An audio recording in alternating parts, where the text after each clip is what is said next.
된 하나님의 은혜와 축복을 나누고자 합니다.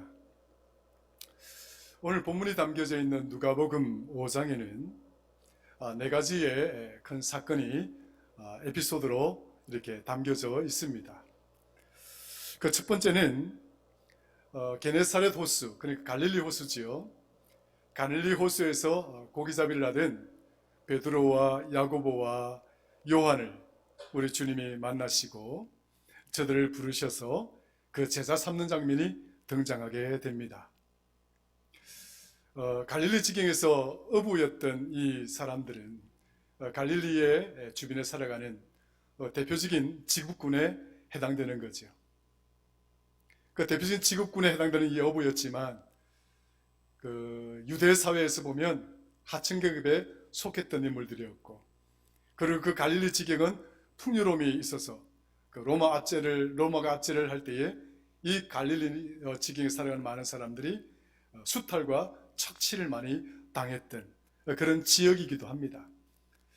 그러다 보니까 이 베드로와 야고보와 요한, 예수님의 부르심을 받아서 제자가 되었지만 그들의 부르심을 받기 전에는 어부였고, 그리고 어부로서의 삶을 살아가면서 저들의 삶이 굉장히 피폐했다라는 것입니다. 저들을 둘러싸고 있는 많은 이런 황당한 조건들, 또 아무리 몸부림치고 발부둥 쳐도 개선될 만한 여지가 보이지 않는 그런 조건들 때문에 불평하고 원망하고 그렇게 또 분노심을 가슴에 품고 살았던 그런 인생이었지만, 그 첫 번째 사건에서 그들이 주님을 만나게 됩니다. 근데 주님을 만났을 때 베드로가 이런 명대사를 남기게 되죠. 5장 8절에 보면 Depart from me, 주여 나를 떠나소서, 나는 죄인입니다. 나는 죄인이기 때문에 당신같이 깨끗하고 거룩하신 분을 나는 함께 마주할 수 없고 또 같이 있을 수가 없습니다. 나와 내 곁을 떠나 주십시오 라고 하는 이 고백이 등장하게 됩니다. 많은 설명들을 할 수 있고 이거 하나 가지고도 우리 설교를 다 할 수 있겠지만, 몇 시간을 설교할 수 있는 내용이겠지만, 가장 중요한 핵심은 이 베드로가 이 고백을 통해서 주님 앞에 밝히는 모습은 우리 주님을 만났을 때 내가 누구인가, 내 존재를 발견하게 되었다라고 하는 겁니다.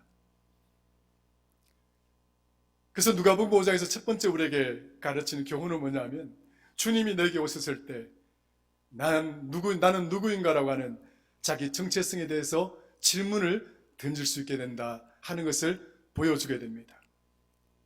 사랑하는 성도 여러분, 저와 여러분들이 주님의 부르심을 받고 주님과 이렇게 만났을 때 여러분 자신들을 향하여 나는 누굽니까? 라고 하는 질문을 해보신 적이 있으십니까? 물론 다 해보셨겠죠. 그 자신을 깨달은 자기 존재의 모습들, 자기 삶의 터전의 모습들, 자기의 모든 관련된 행위의 모습들을 들여다보고 그것을 점검해 볼 수 있는 사건이 형성되었다라고 하는 거죠. 두 번째 사건이 뭐냐면 나병 환자의 치유가 나옵니다. 나병 환자는 그 당시에 버림받고 조롱당하고 멸시당하는 최악의 질병 가운데 질병이었습니다. 그래서 나병에 걸렸다고 하면 이는 거의 버림받는 거예요. 격리되는 거예요. 우리 사회에서 함께 할 수 있는 사람이 아니라 격리되어진 사람이다. 그런데 주님은 이 나병 환자를 치유하십니다. 나의 깨끗함을 주니 나의 깨끗함을 받으라. 그런 어떤 질병을, 그 나병 환자를 치유하는 장면이 나오지만 더 중요한 의미는 우리 주님은 버림받고 조롱당하고 멸시당하는 정말 우리 사회의 최극빈층을 향한 우리 주님의 관심은 무관심 속에 있지 아니하고 지극한 사랑으로 저들을 관심하고 있었다라는 사실을 보여주고 있는 거예요. 조롱당하는 자들, 멸시당하는 자들, 버림당한 자들. 세상 사람들은 우리를 어떤 사건으로 인해서 조롱할 수도 있고, 또 나의 어떤 모습으로 인해서 나를 멸시할 수도 있고, 또 나를 마치 눈앞에 있지만 나를 눈앞에 없는 사람처럼 무시하고 그렇게 나를 대할 수는 있겠지만, 그러나 우리 주님은 결코 그렇지 않다는 것을 보여주고 있는 거예요. 너희 마음이 아무리 조롱을 당하고 멸시당하고 버림을 당한 그런 삶의 자리에 놓여 있다 할지라도, 그러나 우리 주님은 저와 여러분들을 버리지 아니하시고 반드시 손을 잡아주시는 분임을 두 번째로 가르쳐주고 있습니다. 세 번째 사건이 뭔가 하니까 중풍병자를 고치는 장면이 나옵니다. 물론 이와 관련된 사건을 세세하게 설명하면 길지만 중요한 것은 뭐냐 하면, 중풍병자라고 하는 것은 이 질병의 특징상 폐를 있습니다. 마비라고 하는 거죠. 마비된 것. 그래서 생각의 마비, 마음의 마비, 행동의 마비, 그런 모든 가치들이 중단된 상태입니다. 하고 싶어도 할 수 없이 멈춰진 상태입니다. 움직일 수 없는 마비된 상태. 어떻습니까, 여러분들? 이 페를리스라고 하는 이 마비 증세라고 하는 것은 비단 누가복음 5장에 나오는 이 세 번째 에피소드의 주인공만이 해당되는 것이 아니라, 따지고 보면 오늘 여기는 저와 여러분들에게도 해당이 된다 말씀드릴 수 있습니다. 끊임없이 우리는 주의 말씀을 받고 하나님의 말씀을 듣고, 그럼에도 불구하고 우리의 사고와 우리의 생각과 우리의 행동은 마치 중풍병자처럼 모든 것들이 마비된 그 자리, 그곳에서 정체된 모습으로, 매몰된 모습으로 살아가는 우리들의 모습을 외면하기 어렵기 때문입니다. 바라기는 오늘 저와 여러분들에게 이러한 마비 증세가 있다고 한다면 주의 은혜로 말미암아 그 모든 것들이 치유되기를 주의 이름으로 축원합니다. 생각의 마비가 풀려지고, 마비된 마음이 풀려지고, 마비된 우리의 육신의 모습 또한 풀려지는 그런 축복이 있기를 주의 이름으로 축원합니다. 오늘 본문이 바로 누가복음 네 번째 마지막 에피소드로 다루고 있는 장면입니다.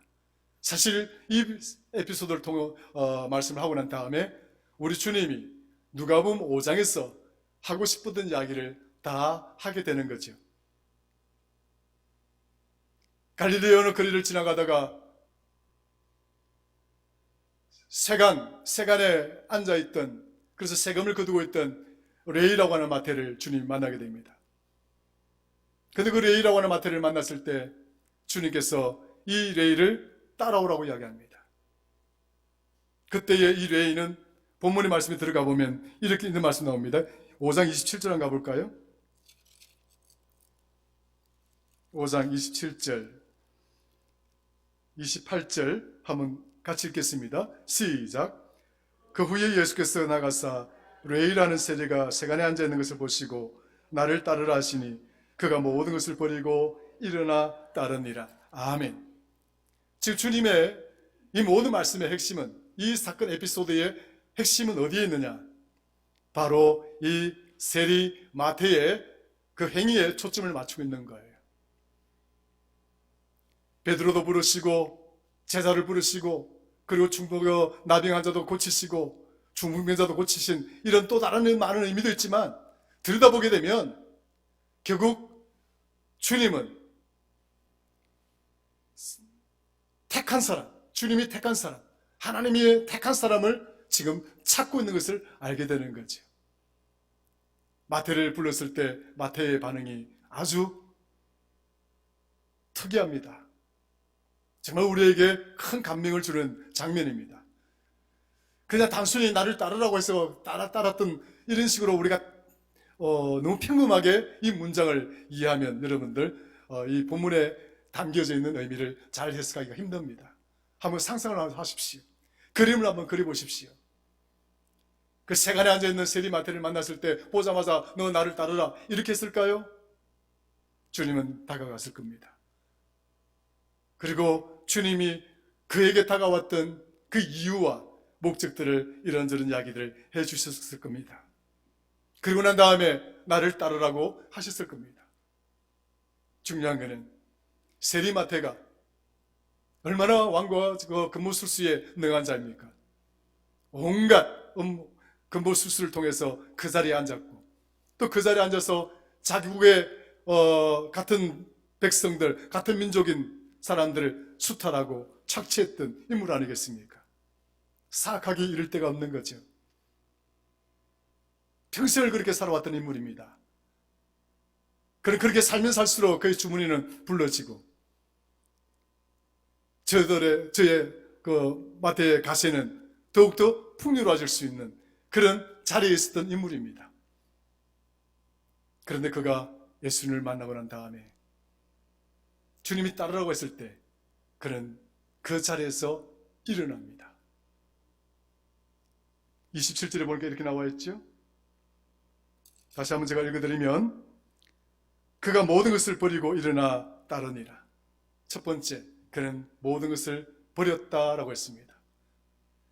그가 그동안 의지해왔던 그의 삶의 터전, 생계의 모든 것들을 그는 과감하게 버리기로 결정을 한 거예요. 그리고 그는 뭡니까? 그 자리에서 어떻게 했다고요? 일어났다라고 했습니다. 그리고 세 번째, 그는 주님을 따랐다라고 했습니다. 디스카드, 버리고, 스탠다, 일어서고, 팔로우, 주님을 따라가는,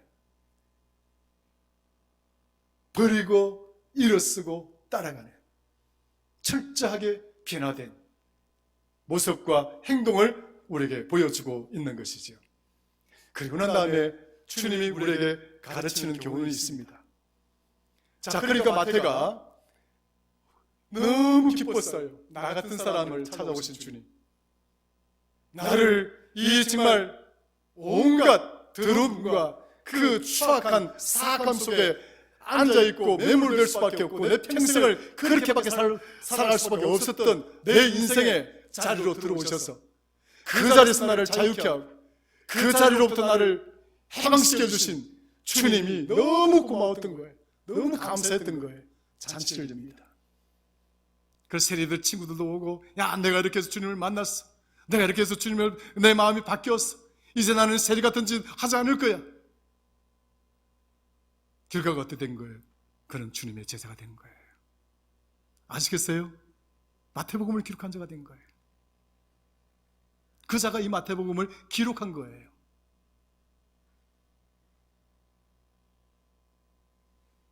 그러니까 그 장면을 지켜보고 있던 그 당시의 권세자들, 바리새인과 서기관들이 바라보고는 난리가 났습니다. 어떻게 저런 죄인들과 저런 하층민들과 더불어서 예수님을 향하여 너 당신은 식사를 하고 그곳에서 마시고 있고 그런 짓을 하고 있느냐? 그러니까 주님이 이야기합니다. 그 상황을 잔치라고 이야기합니다. 이 잔치집에 와가지고 그 신랑 보고 금식하라? 신부 보고 금식하라? 너희들이 그렇게 말하는 것이 맞느냐? 바리새인과 서기관들은 이해를 못합니다. 이게 왜 잔치인가? 이게 왜 잔치가 되어야 되는가? 세간에 앉아서 수탈과 착취에 앞장서고 유대 관청의 스파이 노릇을 했던 이 마태가 주님을 만난 사건, 이것이 도대체 뭔데 너는 잔치라고 이야기하느냐, 이 말 아닙니까?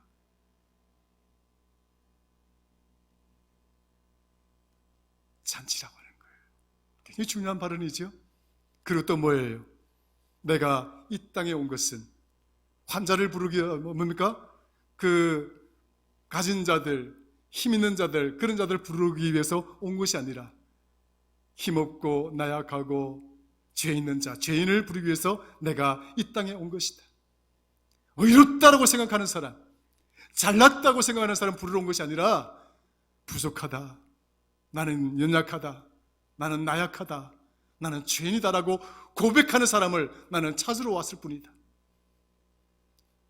의사는 건강한 사람에게 필요한 것이 아니라 건강하지 못한 사람에게 필요한 것이다.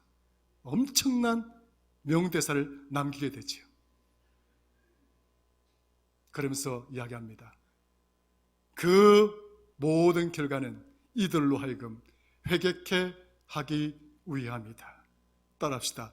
회개케 하기 위함이다. 회개라고 하는 것은 메타노이아, 돌아선다는 겁니다. 턴백,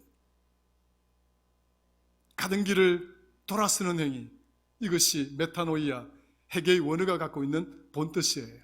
돌아선다라고 하는 것. 더 이상 나가지 아니하고 오랫동안 자신을 짓눌러 왔던 관행과 습관과 타성과 관습들,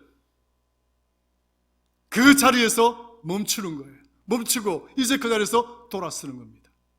돌아서서 한 번도 경험하지 못한 새로운 가치들, 한 번도 들어보지 못한 새로운 소망의 말씀들, 한 번도 보지 못한 놀라운 이 구원의 역사들을 통해서 우리가 매몰되어졌던 그 자리에서 일어나 주님을 향하여 따라가는 삶, 바로 그것이 회개다. 바로 이 회개의 삶을 주기 위해서 내가 이 땅에 온 것이다라고 가르치고 있는 거예요. 주님이 오신 목적의 근본적인 목적은 바로 이것입니다. 어떻게 할 것이냐? 어떻게 내가 이 메타노이아, 돌아섬의 삶,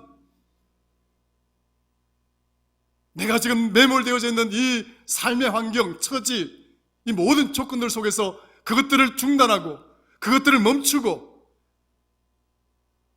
나에게 희망 주시고 나에게 소망 주시고 내 참된 변하지 않는 영원한 가치를 주시는 그것을 향하여 내가 어떻게 돌아설 것인가? 내가 어떻게 일어설 것인가? 내가 어떻게 주님을 따를 것인가? 마태를 통해서 마지막으로 우리에게 지금 보여주고자 하고 있는 거예요.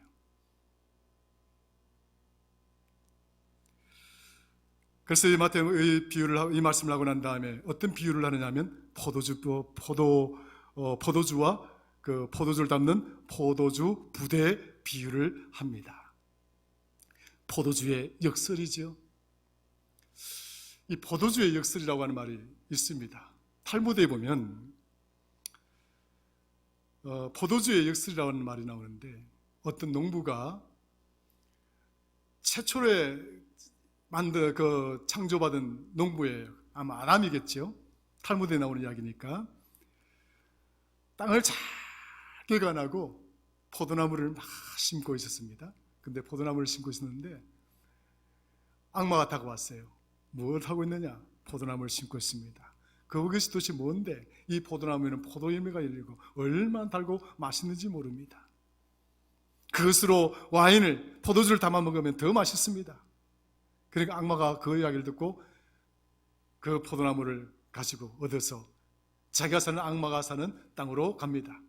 땅을 개간하고 악마도 포도나무를 심습니다. 그런데 악마가 생각합니다. 내가 이 포도나무를 어떻게 더 잘 키울까? 그 4가지의 피를 그 포도나무에다 심습니다. 양의 피, 원숭이의 피, 사자의 피, 돼지 피를 구해와서 그 포도나무가 자라도록 뿌려주고 주게 됩니다. 나중에 포도나무가 자랐어요.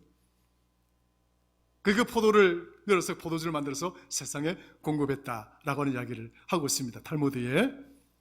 탈무드가 전하는 그냥 하나의 이야기니까. 근데 거기서 이런 교훈을 이야기합니다. 포도주를 마시면, 악마가 준 포도주를 마시면 처음에는 양의 피로 그 자란 포도이기 때문에 순해진다는 거예요. 사람이 막 순해진다는 거예요. 원숭이 피가 들어갔기 때문에 조금 더 마시면 사람이 해롱해롱 하면서 그냥 실실실실 비실비실 이렇게 웃는다는 거예요. 거기까지는 좋다고 하십시다. 근데 그게 조금 더 들어가면 사자의 피의 모습이 드러난다는 거예요. 포악해지고 사악해지고 마지막에 돼지 피가 들어갔기 때문에 지저분해지고 더러워진다는 거예요. 이게 포도주의 역설입니다. 맛이 좋고 참 귀한 것이지만, 그런데 그걸 너무 지나치게 사용한다거나 하면 오히려 역효과다. 그걸 말하는, 역설을 말하는 거죠. 시간이 흘러갑니다만 오늘 우리 본문에 나와 있는 이 본문 말씀 속에서도 포도주의 역설에 대해서 이야기를 합니다. 자, 볼까요? 39절입니다. 같이 읽습니다. 시작. 묵은 포도주를 마시고 새 것을 원하는 자가 없나니 이는 묵은 것이 좋다함이니라. 아멘. 시간이 조금만 걸리더라도 들으시길 바랍니다. 묵은 포도주를 먹고 새 포도주를 찬 사람이 없다. 포도주는 묵은 것이 맛있을까요? 새 것이 맛있을까요? 안 먹어본 사람처럼 이야기하지 말고 드셔본 사람처럼 자신 있게 이야기해 보십시오. 묵은 것이 좋습니까? 안 묵은 것이 좋습니까? 묵은 것이 좋죠? 세상에 가장 비싼 포도주가 어떤 포도주인지 아십니까? 샤또 라피트 이름도 제가 모르겠어요. 로칠드 적었습니다. 샤또 라피트 로칠드라고 하는 샤또 라피트 로칠드라고 하는 포도주라는 거예요. 프랑스산인데 루이 15세가 즐겼던 포도주랍니다. 그런데 이 포도주는 한 병당 보통 400만 원, 500만 원 한대 일반 가격이. 그런데 미국의 3대 대통령이었던 제퍼슨, 그 제퍼슨이라는 이 대통령이 보관하고 있던 포도주가 있다는 거예요. 이 샤또 라피트라고 하는 포도주를 갖고 있는데 이게 언제 몇 년 산인 거 아니에요? 1787년부터 이게 만들어져서 보관하고 있었던 거라는 거예요. 그 지금으로 따지면 235년이 지난 겁니다. 이게 경매로 나왔을 때 얼마에 팔리는 거 아니까 1억 5천만 원. 포도주 한 병에 1억 5천만 원. 이게 제일 비싸다고 알려져 있대요. 뭐 더 비싼 게 있는지 모르겠지만 아무튼 그런 이야기를 합니다. 오늘 본문에 나와 있는 말씀처럼 묵은 포도주가 맛있는 거예요. 사람들이 이 묵은 포도주를 마시고 그 맛에 젖어들고 그 맛에 익숙해지면 새 포도주를 마실 수가 없는 거예요. 거기에서 빠져나올 수가 없다는 것을 말하는 겁니다. 굉장히 중요한 부분이죠. 왜 주님이 이런 이야기를 했느냐? 그 위에 보시면 나옵니다. 옛날 포도주는 옛 부대에다가 담아두는 것이 맞지만 이제 새로운 포도주가 오게 되면 이 새로운 포도주는 옛날 부대에 담을 수가 없다. 또 담아지지도 않는다. 담으면 터지기 때문에 새 부대에다가 새 포도주를 담아야 되는 것이다. 지금 주님은 이 포도주와 관련해서 어떤 맛, 그것을 이야기하고 있는 게 아니에요. 어떤 우리의 가거의 습관, 우리의 관행, 우리의 어떤 그런 태도, 전통, 잘못된 거기에 매몰되어져 있으면 마치 묵은 포도주처럼 거기에 치여 있고 거기에 젖어 있고 거기에 붙들려 있고 거기에 묶여져 있는 마치 그것이 올무처럼 우리를 꽉 메고 있어서 새 포도주가 되기가 힘들다는 거예요. 그래서 사람들은 내 포도주에 매달리고 거기에 집착하고 거기에 얽매이고 아무리 새로운 가치를 선포하고 아무리 새로운 말씀을 전해주고 아무리 하나님 나라의 비밀을 가르쳐준다 할지라도 이 사람들, 옛날 포도주에 젖어 있는 사람들, 매몰되어진 사람은 그 맛을 알지 못한다는, 빠져나오지 못한다는 거예요. 성도 여러분, 우리가 주님께로 주님을 만나고 돌아서는 가장 핵심적이고 중요한 사실은 이 옛날 포도주로부터 이 맛, 이 올가미, 이 족쇄로부터 우리가 빠져나와야 한다는 거예요. 그래야 새 포도주에다가, 새 부대에다가 새로운 가치, 새로운 생각, 새로운 행동으로 의미하는 우리 주님 주신 새 가치의 말씀, 이 말씀을 담을 수가 있다는 것을 말하고 있는 거예요. 저와 여러분들이 혹시